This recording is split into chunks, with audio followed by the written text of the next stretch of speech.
بسم اللہ الرحمن الرحیم صلی اللہ علیہ وسلم۔ آج توبہ کی فضیلت اور بالخصوص شب برات کی فضیلت اور اس کے نوافل کے حوالے سے مختصراً گفتگو کرنی ہے۔ اللہ رب العزت نے حضور علیہ الصلوۃ والسلام کی امت کو بڑی برکتیں، رفعتیں اور شانیں عطا کیں۔ ان میں سے ایک شان اور عظمت یہ بھی ہے جس کا تورات، زبور، انجیل، آسمانی کتب سابقہ اور بعد کی آنے والی کتابوں میں، محدثین کی، فقہاء کی، علماء کی کتابوں میں تذکرہ ملتا ہے کہ اس کی عمر کم ہوگی لیکن اس کی نیکیاں سب سے زیادہ ہوں گی۔ اس کی وجہ یہ بتائی گئی کہ اللہ رب العزت ان کو فضیلتیں اور عزتیں جو عطا فرما رہا ہے ان میں فضیلت والی کئی راتیں ہوں گی جن میں یہ عبادت کریں گے تو اللہ رب العزت ان کی نیکیوں کو بڑھا دے گا۔ ان فضیلت اور عزت والی راتوں میں ایک رات شب برات ہے، نصف شعبان المعظم کی رات۔ یہ نصف شعبان المعظم کی جو رات ہے اس کی برکتیں اور فضیلتیں بہت سی ہیں۔ صحیح حدیث میں آتا ہے، امام مسلم رحمۃ اللہ تعالیٰ علیہ نے اس کو صحیح مسلم میں روایت کیا۔ حضرت ام المومنین عائشہ صدیقہ رضی اللہ تعالیٰ عنہ اس حدیث پاک کی راوی ہیں۔ آپ فرماتی ہیں کہ میرے پاس اللہ کے نبی صلی اللہ علیہ وسلم شعبان المعظم کی 15ویں رات تشریف لائے، اور جب میرے پاس تھے تو رات کو تھوڑی دیر کے لیے آرام فرمایا۔ جب میں سو گئی تو حضور علیہ الصلوۃ والسلام اٹھے اور چلے گئے۔ تو آپ فرماتی ہیں میرے ذہن میں ایک خدشہ آیا، میں اٹھی اور آقا علیہ الصلوۃ والسلام کے پیچھے چلی گئی۔ میں نے دیکھا کہ آقا نبی پاک صاحب لولاک صلی اللہ علیہ وسلم جو ہیں وہ جنت البقیع میں گئے ہیں اور وہاں پر قبروں پر حاضری دی ہے اور پھر اللہ کے حضور سجدہ ریز ہیں۔ آپ فرماتی ہیں میں اللہ کے نبی کا یہ معاملہ دیکھ کر بڑی حیران ہوئی۔ اچانک آقا علیہ الصلوۃ والسلام نے عبادت مکمل کی اور واپس تشریف لانے لگے گھر۔ تو فرماتی ہیں میں اس لالچ میں کہ حضور سے پہلے پہنچ جاؤں بستر پر اور آقا علیہ الصلوۃ والسلام کو بتانا نہ پڑے کہ میں آپ کے پیچھے آئی تھی، میں جلدی سے دوڑتی ہوئی اپنے بستر پر پہنچ گئی۔ جب پہنچی تو میری سانس پھولی ہوئی تھی، تو اللہ کے نبی صلی اللہ علیہ وسلم آئے۔ انہوں نے ارشاد فرمایا، اے عائشہ کیا بات ہے، تمہاری سانس کیوں پھولی ہوئی ہے؟ تو حضرت عائشہ خاموشی اختیار کرنے لگی۔ تو آقا علیہ الصلوۃ والسلام نے فرمایا، عائشہ تم بتا دو ورنہ وہ عالم الغیب جو خالق کائنات ہے وہ مجھے سب کچھ بتا دے گا، اگر تم نے نہ بتایا تو وہ بتا دے گا۔ تو حضرت عائشہ نے اپنا سارا ماجرا بتایا۔ تو آقا علیہ الصلوۃ والسلام نے فرمایا، اے عائشہ آج سرے شام میں اس لیے چلا گیا تھا، رات کے اگلے پہر میں ہی اس لیے عبادت کے لیے چلا گیا تھا کیونکہ یہ جو رات ہے یہ بڑی فضیلت اور برکت کی حامل رات ہے۔ اس رات میں اللہ رب العزت، عرب کا سب سے بڑا قبیلہ بنو غنم تھا جس کی بکریاں پورے عرب میں مشہور تھیں، سب سے زیادہ بکریاں ان کے پاس تھیں۔ حضور علیہ الصلوۃ والسلام نے فرمایا کہ عرب کے اتنے بڑے قبیلے بنو غنم کی بکریوں کے بالوں کے برابر اللہ رب العزت آج کی رات میری امت کے افراد کو بخشش فرما کر جنت میں داخلہ عطا کرتا ہے۔ فلہذا اس کی برکتوں کو اجاگر کرنے کے لیے میں اللہ رب العزت کی بارگاہ میں دعا اور استغفار کرنے کے لیے گیا تھا۔ تو پتہ چلا کہ یہ رات جو 15ویں شعبان المعظم کی رات ہے یہ بڑی فضیلت کی حامل رات ہے۔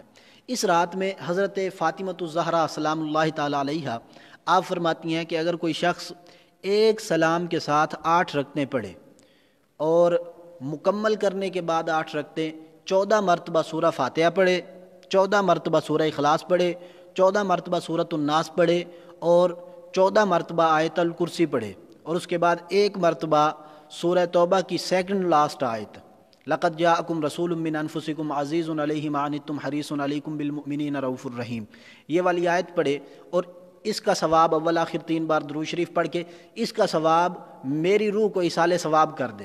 اللہ کی بارگاہ میں عرض کرے، یا اللہ یہ جو میں نے نوافل پڑھے ہیں ان کا ثواب سیدہ کائنات حضرت فاطمۃ الزہرا سلام اللہ تعالیٰ علیہا کی بارگاہ میں پیش کرتا ہوں، قبول فرما۔ آپ فرماتی ہیں قیامت کے دن میں تب تک جنت میں نہیں جاؤں گی جب تک کہ مجھے احسال کرنے والے اشخاص کو میں اپنے ساتھ جنت میں داخلہ نہ دلا دوں۔ تو کتنی فضیلت کی بات ہے۔ اسی طریقے سے امام عبد الرحمن صفوری رحمۃ اللہ تعالیٰ علیہ بہت بڑے امام بھی تھے، محدث بھی تھے اور بہت بڑے عالم بھی تھے۔ انہوں نے اپنی کتاب میں لکھا، اور ان کی کتاب بھی تزکیہ نفس کے لیے بڑی مشہور کتاب ہے، انہوں نے اپنی اس کتاب میں لکھا، آپ نے فرمایا کہ اگر کوئی شخص اس رات میں 14 رکعتیں نماز نوافل پڑھے اس طریقے سے کہ ہر رکعت میں سورہ فاتحہ کے بعد سورہ اخلاص یعنی کہ قل هو اللہ احد، یہ جو صورت ہے اس کو 11 مرتبہ پڑھے اور ان کو 14 رکعتیں مکمل کرے اور اس کے بعد سلام پھیرے، تو اللہ رب العزت کی ذات بابرکات اس شخص کو 20 سال روزے رکھنے کا ثواب عطا فرماتی ہے اور 20 مقبول حجوں کا ثواب اس کے نامہ اعمال میں لکھا جاتا ہے۔ تو دوستو کوشش کریں کہ شعبان المعظم کی 15ویں کی رات جو آ رہی ہے اس میں ان نوافل کو بھی ادا کر لیا جائے، اور اس کے علاوہ شعبان المعظم کی 15ویں کی رات میں جو مغرب کے بعد فوری طور پر عمل کرنے والا ہے، 2 عمل ہیں۔ پہلا یہ ہے کہ آپ 6 رکعت نماز نوافل پڑھیں۔ جب پہلی 2 رکعتیں پڑھیں گے تو اس کو آپ درازی عمر بالخیر کے لیے پڑھیں کہ اللہ رب العزت لمبی خیر اور عافیت والی زندگی عطا کرے۔ اگلی 2 رکعتیں جو ہیں وہ آپ پڑھیں گے تو اس کو آپ دفع بلا کے لیے پڑھیں کہ جو مصیبتیں، پریشانیاں، دکھ آئے ہوئے ہیں انسانیت پر اور ہم پر، اللہ رب العزت ان کو دور کرے۔ اور اس کے بعد جب اگلی 3 رکعتیں یعنی کہ جو 2 رکعتیں جو 6 پوری کریں گی وہ پڑھیں آپ ان 4 کے پڑھنے کے بعد، تو اس میں نیت یہ رکھیں کہ اللہ رب العزت آپ کو کائنات میں کسی بھی مخلوق کا محتاج نہ کرے، صرف اپنا محتاج رکھے۔ تو آپ فرماتے ہیں اللہ رب العزت اس رات میں آپ کی یہ تینوں حاجتیں اس کے صدقے پوری کر دے گا۔ بس آپ نے کرنا کیا ہے، ہر رکعت 2 رکعتیں پڑھ کے سورہ یاسین شریف ایک دفعہ پڑھنی ہے اور دعا نصف شعبان المعظم پڑھنی ہے۔ دعا نصف شعبان المعظم کے پمفلٹ بھی مل جاتے ہیں، اور اگر آپ رات کے پاس موبائل ہوں تو آپ گوگل کریں دعا نصف شعبان المعظم، آپ کو انٹرنیٹ سے بھی وہ دعا مل جائے گی۔ تو اس دعا کو پڑھیں سورہ یاسین کے بعد اور اللہ رب العزت سے دعا کرتے جائیں، تو اس کی یہ فضیلت ہے کہ اللہ رب العزت یہ 3 برکتیں، 3 رحمتیں اور یہ 3 خزانے بندے کو عطا کر دیتا ہے۔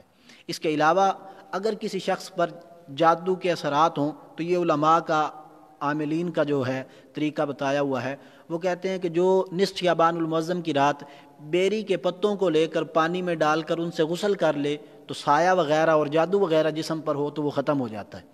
اور اس کے علاوہ اگر کسی گھر میں، مکان میں یا دکان میں آپ کو کسی ایسی چیز کا خدشہ ہے کہ سایہ وغیرہ ہے، تو فرماتے ہیں کہ جو بندہ یہی بیری کے جو پتے ہیں ان کا پانی لے کر اس کے چھینٹے مار دے گھر میں اور اس دکان میں، مکان میں جہاں پر بندے کو خدشہ ہو، تو کہتے ہیں وہاں سے بھی یہ سایہ جو ہے ختم ہو جاتا ہے۔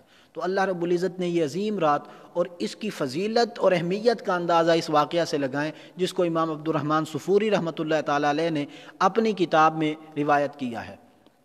آپ فرماتے ہیں کہ حضرت عیسیٰ علیہ السلام ایک دن جا رہے تھے، انہوں نے ایک بہت بڑا پتھر دیکھا، بہت بڑی جسامت کا حامل اور بڑا خوبصورت تھا، تو آپ آگے گئے اور خواہش ظاہر کی کہ یا اللہ مجھے اس کا اندر دکھا دے۔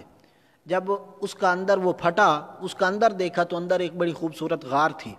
آپ جب غار میں تشریف لے گئے تو وہاں پر ایک سفید ریش جو ہے ایک بزرگ بیٹھا ہوا تھا، اس کو دیکھا تو آپ علیہ السلام نے اس بزرگ رحمۃ اللہ تعالی علیہ سے سوال کیا۔ آپ نے فرمایا کہ تم یہاں پر کیا کر رہے ہو؟ اس نے کہا اللہ کی عبادت کرتا ہوں، یہ انگور کا درخت ہے، شام کے وقت انگور لیتا ہوں، کھا لیتا ہوں، بس اسی میں زندگی اللہ کا شکر ہے اچھی گزر رہی ہے۔ آپ نے فرمایا کہ اے بندے تو یہاں پر اللہ کی عبادت کتنی دیر سے کر رہا ہے؟ اس نے عرض کی حضور میں پچھلے 400 سال سے اسی غار میں بیٹھا اللہ کی عبادت کر رہا ہوں۔ اب وہ غار تھی، گناہ کا تو تصور ہی پیدا نہیں ہوتا، اور عبادت کا حال آپ دیکھیں کہ کھانا بھی اتنا ہی کھاتا ہے جس سے بس زندہ رہ سکے، قضائے حاجت کی بھی ضرورت پیش نہیں آتی۔ اس حد تک وہ شخص جو تھا باوضو رہ کر اللہ کی عبادت کر رہا تھا، تو کتنی جد و جہد کے ساتھ اس نے عبادت کی۔ تو عیسیٰ علیہ السلام عرض کرنے لگے یا اللہ یہ بندہ تو نیکیوں میں سب سے آگے بڑھ گیا، اتنی عبادت کرتا ہے۔ تو اللہ رب العزت نے فرمایا عیسیٰ میرے محبوب کریم علیہ التحیت والتسلیم حضرت محمد مصطفیٰ صلی اللہ علیہ وسلم کی جو امت ہوگی میں ان کو ایسی ایسی راتیں فضیلت والی اور ایسے لمحات زندگی میں عطا کروں گا کہ وہ لوگ اگر ان لمحات میں میری عبادت کے لیے صرف 2 رکعت نماز نوافل پڑھ لیں گے تو میں اس کی عبادت سے بھی زیادہ ثواب ان کے نامہ اعمال میں لکھ دوں گا۔ تو وہ فضیلت والی رات آج کی رات 15ویں شعبان المعظم کی رات ہے جو آنے والی ہے۔ تو دوستو اس آنے والی رات کا کوشش کریں کہ تیاری کریں اور اپنے آپ کو تیار کر کے اللہ رب العزت کے ذکر کے لیے پیش کریں۔ اور اس رات کو شب برات کہتے ہیں، وہ اس لیے کہ اس رات میں نے بتایا وہ صحیح مسلم کی روایت سے کہ اللہ رب العزت بنو غنم کی بکریوں کے بالوں جتنا جو افراد ہیں جو دوزخی ہو چکے ہوتے ہیں، اس سے نیک صالح مراد نہیں ہے، نیک تو دوزخ میں گئے ہی نہیں، تو ان کو کیسے نکالا جائے؟ وہ لوگ جن پر دوزخ واجب ہو چکی ہوتی ہے، اللہ رب العزت ان کو دوزخ سے نکال کے جنت میں داخلہ عطا کرتا ہے، شرط صرف یہ ہے کہ وہ توبہ کر لیں، اللہ رب العزت کی بارگاہ میں تائب ہو جائیں، بس اللہ رب العزت ان کو دوزخ سے رہائی عطا فرما دے گا اور جنت میں داخلہ عطا کر دے گا۔ اور دوستو یہ ذہن میں رکھیں کہ جب انسان توبہ کرتا ہے تو اس کی توبہ کا فائدہ صرف اور صرف اس انسان کو نہیں ہوتا، اس انسان کو تو ہوتا ہی ہوتا ہے، لیکن صرف اس انسان کو نہیں ہوتا، بلکہ توبہ ایک انسان کرتا ہے اور اس کا فائدہ سمندر میں مچھلیوں کو بھی ہوتا ہے، کہ مچھلیاں اس کی مغفرت کی دعا کرتی ہیں، حدیث میں آیا ہے۔ کیوں کرتی ہیں؟ اس لیے کہ ان کو ایک فائدہ ہوتا ہے، وہ فائدہ بھی آپ کو بتاتا ہوں کیا ہوتا ہے۔ اس کا فائدہ خلا میں جتنی مخلوقات ہیں ان کو بھی ہوتا ہے، تحت الثری میں جتنی مخلوقات ہیں ان کو بھی ہوتا ہے، زمین میں جتنی مخلوقات ہیں ان کو بھی ہوتا ہے، اور اہل زمین کو بھی اس کا فائدہ ہوتا ہے۔ آپ کہیں وہ کیسے؟ تو دوستو یہ دیکھیں، اللہ رب العزت کی بارگاہ میں جب ایک بندہ توبہ کرتا ہے تو خالق کائنات کا قہر و غضب جو ہے اس پر اس کی رحمت غالب ہے، خدا رحمت کے نزول فرما دیتا ہے۔ اس کی رحمت کے جب نزول ہوتے ہیں تو سمندر میں اٹھنے والی طغیانیاں اور سمندری طوفان جو ہیں وہ تھم جاتے ہیں، جن کی وجہ سے مچھلیاں اور سمندری جانور جو ہیں یہ امن اور سکون میں آ جاتے ہیں۔ تو پھر وہ دعا کرتے ہیں، یا اللہ جس کی وجہ سے ہمیں یہ راحت ملی ہے، اللہ اس کی خیر فرما، اس کی مغفرت فرما دے۔ تو اس لیے وہ اس کے لیے بخشش اور مغفرت کی دعائیں کرتے ہیں۔ یہی طریقہ کار ہے کہ جب ایک بندہ مومن توبہ کر لیتا ہے تو وہ توبہ کر لے، اللہ رب العزت اس کے سبب ارد گرد کے 40 قبرستانوں سے عذاب اٹھا لیتا ہے۔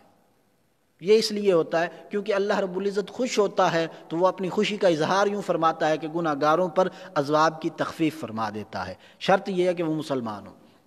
تو دوستو ان چیزوں کو مد نظر رکھیں۔ اگر آپ آج کی رات توبہ کریں گے، آنے والی رات اگر آپ توبہ کریں گے تو اس کا فائدہ نہ صرف آپ کو ہوگا بلکہ آپ کی سبب سے پوری کی پوری مخلوقات کو اس کا فائدہ ہوگا۔ تو دوستو مخلوق کو فائدہ پہنچانے کے لیے اور اپنی دنیا اور آخرت کو بہتر بنانے کے لیے عرض یہ ہے کہ آج سچے دل سے توبہ کر لیں اللہ رب العزت کی بارگاہ میں۔ جو بندہ توبہ کرتا ہے اللہ رب العزت فرماتا ہے اللہ اس سے پیار کرتا ہے۔ بندہ توبہ کر لے خدا اس سے پیار کرتا ہے۔ ان اللہ یحب التوابین ویحب المتطہرین، اللہ رب العزت جو ہے وہ توبہ کرنے والوں کو پسند کرتا ہے اور توبہ کرنے کے بعد گناہوں کی آلودگی سے پاک رہنے والوں کو پسند کرتا ہے۔ اللہ رب العزت کو وہ لوگ پسند ہیں۔ اور یہ نہ سوچیں کہ میں تو اتنا بڑا گناہ گار ہوں، پتہ میری توبہ بھی قبول ہوگی یا نہیں ہوگی، صرف اتنا دیکھیں کہ میرے گناہ زیادہ ہیں یا اللہ کی رحمت زیادہ ہے۔ اگر آپ سمجھتے ہیں کہ میرے گناہ اللہ کی رحمت سے زیادہ ہیں تو بے شک آپ اسی نظریے پر رہیں، لیکن یقیناً جب خدا کی رحمت ہمارے گناہوں سے زیادہ ہے تو پھر ہمیں اس کی رحمت کی امید کرتے ہوئے توبہ کر لینی چاہیے۔ امام سعدی شیرازی رحمۃ اللہ تعالیٰ علیہ ہیں، انہوں نے ایک حدیث پاک اپنی ایک کتاب میں روایت کی، فارسی کی کتاب میں، اس میں وہ کہتے ہیں کہ اللہ رب العزت فرماتا ہے کہ ایک بندہ ہے وہ توبہ کرتا ہے، پھر اس سے وہی گناہ ہو جاتا ہے جس سے اس نے توبہ کی، وہ پھر توبہ کرتا ہے اور اس سے پھر وہی گناہ ہو جاتا ہے جس سے اس نے توبہ کی، پھر وہ توبہ کرتا ہے اور اس سے پھر وہی گناہ ہو جاتا ہے جس سے اس نے توبہ کی۔ تو آپ فرماتے ہیں کہ اللہ رب العزت فرشتوں کو بلاتا ہے اور فرماتا ہے فرشتوں دیکھو یہ میرا بندہ ہے، یہ توبہ کرتا ہے اور پھر اس سے وہی گناہ ہو جاتا ہے، یہ پھر آگے توبہ کرتا ہے، اس سے پھر وہی گناہ ہو جاتا ہے، دیکھو یہ اتنا تو جانتا ہے نا، اگرچہ گناہ کر لیتا ہے لیکن اتنا تو جانتا ہے نا کہ اس کو میرے سوا بخشنے والا کوئی نہیں ہے، اس کی بخشش اور مغفرت میرے سوا کر کوئی نہیں سکتا۔ تو فرمایا یہ بندہ اگر 1000 بار بھی یہی گناہ کر کے آتا رہے اور میرے سے سچے دل سے توبہ کرتا رہے تو فرمایا میں خدا 1000 بار بھی اس کو بخشنے کے لیے تیار ہوں۔ اور آگے وجہ بیان فرمائی اللہ رب العزت نے، ارشاد فرمایا اس لیے کہ اگر کوئی بندہ مجھ سے مانگے اور میں اسے نہ دوں تو اس بات سے مجھے شرم اور حیا آتی ہے۔ تو امام سعدی شیرازی رحمۃ اللہ تعالیٰ علیہ اس کے بعد فرماتے ہیں دیکھو یار گناہ بندہ کردد و اون شرمسار، گناہ بندہ کرتا ہے اور شرمسار خدا ہوتا ہے۔ تو دوستو اللہ رب العزت کی رحمت سے مایوس نہیں ہونا چاہیے، لا تقنطوا من رحمت اللہ، قرآن کہتا ہے اللہ رب العزت کی رحمت سے مایوس نہ ہو۔ زندگی میں اگرچہ تمہیں 100 دروازے بند نظر آتے ہیں پر اللہ رب العزت کی ذات چاہے تو تمہارے لیے 1000 دروازے جو ہے وہ کھول سکتی ہے۔ تو اللہ رب العزت کی قدرتیں کامل ہیں، وہ کسی بھی نقص اور عیب سے پاک ہے۔ وہ چاہے ایک لمحے میں ساری انسانیت کو بخش دے، اس سے کوئی پوچھنے والا نہیں ہے۔ وہ چاہے تو زمین و آسمان گناہوں سے بھرے ہوئے ہوں، ایک نظر رحمت ڈال کے سارے گناہوں کو جلا دے اور بندے کو جنت میں داخلہ عطا کر دے، اس سے کوئی پوچھنے والا نہیں ہے۔ وہ رحمت کرنے پہ آئے تو 100 افراد کے قاتل کو بخشش فرما کے جنت میں داخلہ عطا کر دے، اس سے کوئی حساب لینے والا نہیں ہے۔ اور اگر وہ چاہے تو 1000 سال عبادت کرنے والے ابلیس کو اپنی بارگاہ سے روند کر نکال دے اور مردود قرار دے دے، یہ اس کی شان بے نیازی ہے۔ تو اللہ رب العزت کی شان کریمی کا جو ہے وہ خیال رکھنا چاہیے، اور خدا سے ہمیشہ ہمیشہ بخشش اور مغفرت طلب کرتے رہنا چاہیے۔ تو دعا کرتے ہیں خالق کائنات ہم سب کو اپنی خاص رحمتوں سے حصہ عطا فرمائے، ہم پر اپنا خاص فضل و کرم کرے، اور خالق کائنات ہمارے گناہوں کو معاف فرما کر ہمیں اللہ رب العزت عزت کے ساتھ، امن اور سلامتی کے ساتھ جنت میں داخلہ عطا فرمائے۔ والسلام علیکم ورحمۃ اللہ وبرکاتہ۔